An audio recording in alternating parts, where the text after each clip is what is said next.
Let me tell you a secret.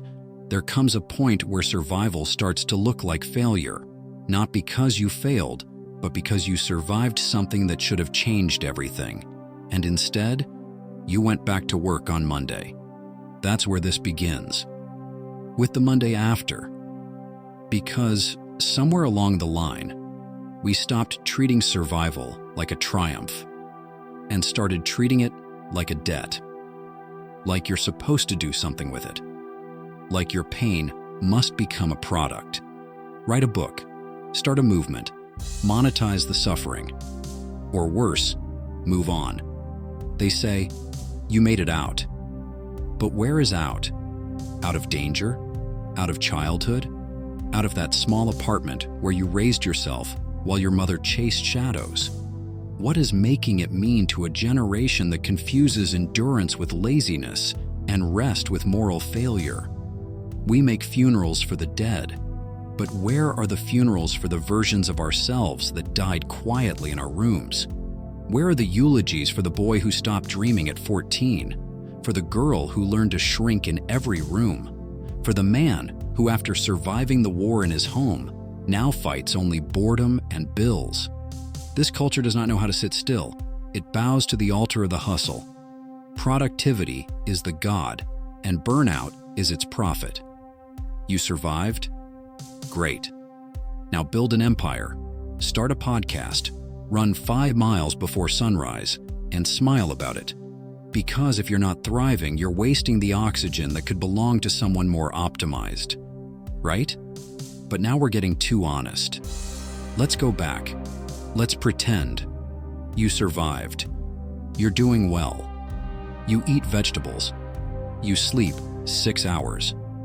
But inside, something isn't fooled. The stomach remembers starvation, and the eyes remember who they used to search for. It is not that the strong themselves are envied, but the free. Who is strong? He who buries his wounds in some violent cause. He who slays in God's name. Who indeed is free? The slave of his limiting destiny, or the slave of the limitless freedom of consciousness itself? Who can deny that an unchained man is a little mad? And who, more obviously, is the greatest sufferer than he who realizes that his victim is not himself, but the whole of mankind? You weren't supposed to survive just to stay in line. But sadly, they don't build ceremonies for endurance. There's no parade for the ones who didn't die, but also didn't live. This is why survival starts to feel like failing, because it feels like you should be somewhere else by now. Man alone, unlike other beasts and plants, can crush a flower in his hand and yet sit and watch it with the serenity of a god. Man alone knows that a flower is doomed to die. In the wretchedness of that knowledge, he is in reality a god. That's the thing about survival. You carry not just what happened, but the unbearable awareness that it happened. You don't just live through loss, you catalog it. So how do we reclaim survival?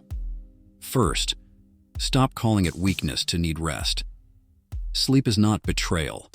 Refusal to optimize every hour is not laziness. Not every wound needs to be turned into wisdom. Some just need time. And second, redefine winning. Winning is not the absence of pain.